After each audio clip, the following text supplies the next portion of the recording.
அதிர்ச்சிகரமான ஒரு செய்தி. டைரக்டரும் நடிகருமான பாக்கியராஜ் அவர்கள் காலமாயிருக்கிறார். மரணம் ஏற்பட்டு இருக்கிறது. நிறைய படங்களில் டைரக்ட் பண்ணியிருக்காரு. கிட்டத்தட்ட 75 படங்கள் அவர் வந்து டைரக்ட் பண்ணியிருக்கிறார், நடிச்சிருக்காரு. 25 படங்கள் டைரக்ட் பண்ணியிருக்காரு.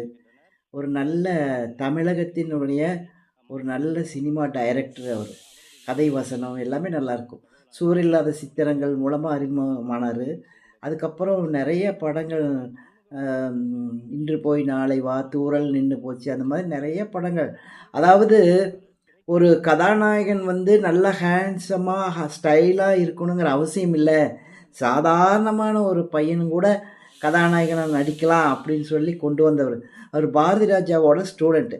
பாரதி ராஜா எப்படி ஒரு தமிழ் சினிமாவில் புரட்சி ஏற்படுத்தினாரோ அதே மாதிரி இவரும் நல்ல கதை வசனங்களை குடும்பத்தோடு எல்லாரும் பார்க்கலாம். அப்படிப்பட்ட அற்புதமான படங்களாக வந்துச்சு. நல்ல கதையம்சங்கள் உள்ள படம், இயல்பான நடிப்பை கொண்டு வந்தாங்க. இந்த மாதிரி நிறைய அறிமுகப்படுத்தினாங்க. அவருக்கு பின்னால் ஒரு பையன் வந்து சாந்தனு நடிக்க வந்தார். பூர்ணிமா ஜெயராம் தான் அவர் ஒய்ஃபு. அவருங்களும் கூட சேர்ந்து நடிச்சிருக்காரு நிறைய படத்தில். ஸோ அப்படி இருக்கும்போது நல்ல நடிகர் தான், நல்ல நடிகர், நல்ல டைரக்டர்.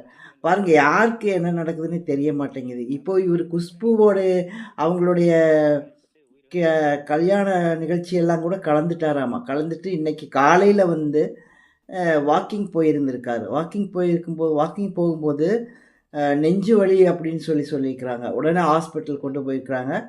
அங்கே கொஞ்ச நேரத்தில் உயிர் பிரிஞ்சிச்சு, டெத் ஆகிட்டான்னு சொல்லிட்டாங்களாம். அப்போது பாருங்கள், இந்த வாக்கிங் போகிறது வந்து ஒருத்தர் ரொம்ப ஸ்பீடாக போவாங்க. ரொம்ப ஆக்ரோஷமாக ஸ்பீடாக நடக்கிறது, அப்படியெல்லாம் ரொம்ப வேர்வை ஸ்வெட்டிங் ரொம்ப வர்ற மாதிரியெல்லாம் நடப்பாங்க வாக்கிங். நிச்சயமாக வாக்கிங்கெல்லாம் அப்படி நடக்கவே கூடாது. மெதுவாக யாருக்கூடையும் பேசாமல், எந்த குடும்ப விஷயமோ இல்லை மற்ற எந்த விஷயமோ பேசாமல் அமைதியாக தனக்குள்ளேயே யோசனை பண்ணிவிட்டு வாக்கிங் போகணும். அந்த மாதிரி தான் வாக்கிங் போகணும். ஆனால் சில பேர் குடும்ப பிரச்சனைகளை பேசுவாங்க, நண்பர்கள் பிரச்சனைகளை பேசுவாங்க, ஒரே டென்ஷனாகிட்டு வேலைக்கு போகணுமே நேரமாகிடுச்சுன்னு டென்ஷனாக நடப்பாங்க. அப்படியெல்லாம் பண்ணவே கூடாது வாக்கிங். அப்போ அந்த மாதிரி திடீர்னு மாரடைப்பு ஏற்படுறதுக்கு நிறைய வாய்ப்பு இருக்குது. நிறைய எப்படி எல்லாம் நல்ல மனிதர்கள் எல்லாம் எப்படி இதாக. பாரதி ராஜா அவர்கள் இறந்து 16 நாள் 17 நாள் தான் ஆச்சு. அதுக்குள்ளே அவருடைய ஸ்டூடெண்ட்டு இறந்துருக்காருன்னா பாருங்கள். அப்போ அவங்களுக்குள்ள ஒரு கனெக்ஷன் எப்படி இருந்திருக்குதுன்னு பாருங்கள். அது மாதிரி நல்ல படங்களை கொடுத்த ஒரு நல்ல டைரக்டர் மரணமானது ரொம்ப